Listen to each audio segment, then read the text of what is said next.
Hi, today I'm going to talk to you about your sign, which is mine as well, Gemini, the best sign, isn't it?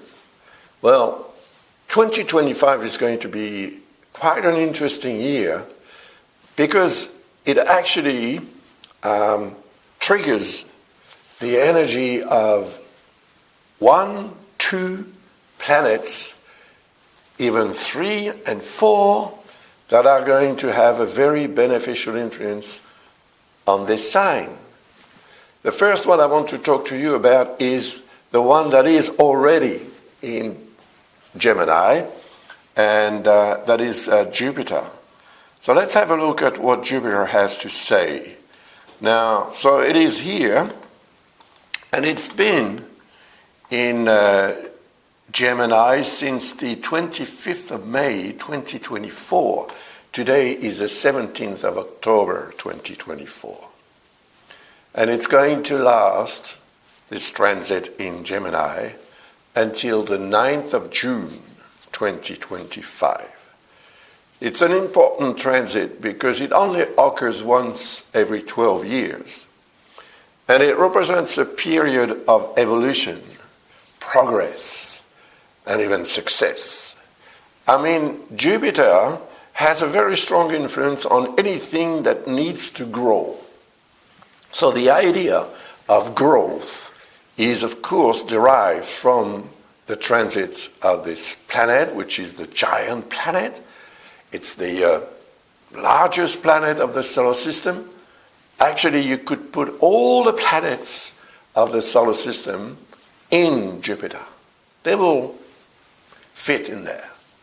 So that's just, to tell you how big it is. And the relationship of Jupiter with the solar system, and especially with life on Earth, is to promote growth.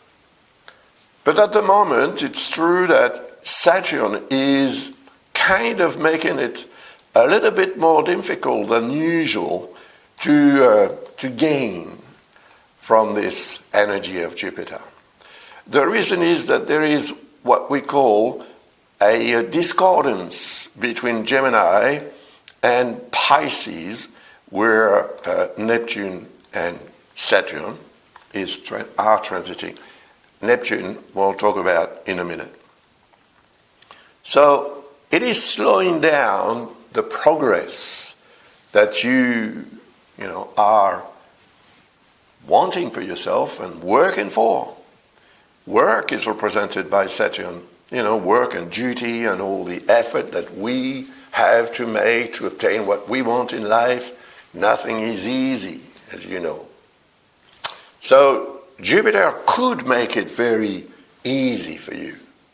If it wasn't for Saturn, I'm pretty sure that myself as well would get a lot more from the energy of Jupiter in terms of progress, success, evolution, and so on, I mean, Jupiter can also represent opportunities which may come forward, but Saturn tends to perhaps lower our self-confidence.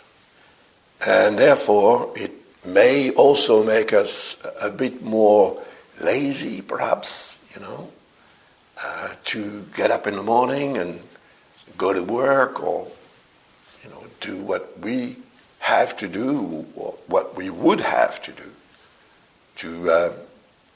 to gain from the energy of Jupiter. We can, but it's going most probably to take a bit longer than usual. So that means that every 12 years, for a year, we will have the opportunity to grow. And this year is no exception, except that Saturn is making it more difficult for us to obtain easily what we should obtain if Saturn was not around. So what are we going to do? Well, we're going to have to be patient and to continue on doing what we think is best for us to do, because eventually we will obtain satisfaction. And it may actually be so during a very short period of time. Because you see, Saturn is going to change sign. And that's going to happen on the 25th of May, 2025. And Jupiter is going to change sign on the 9th of June, 2025.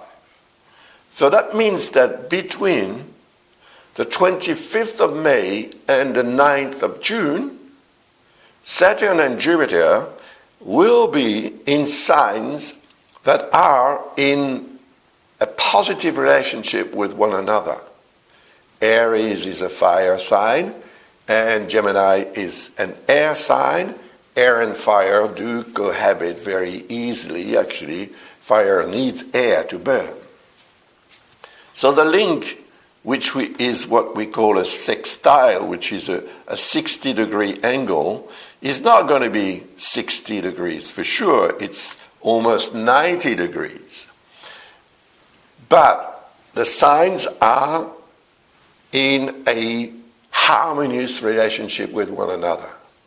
And that could determine a moment in time during that year 2025 when Gemini, like you, like myself, will be able to obtain concretely the result that we are expecting and that we are rightfully expecting from the effort that we have put in, perhaps since Jupiter is in Gemini, but most probably as well since Saturn began its transit in Pisces, and that was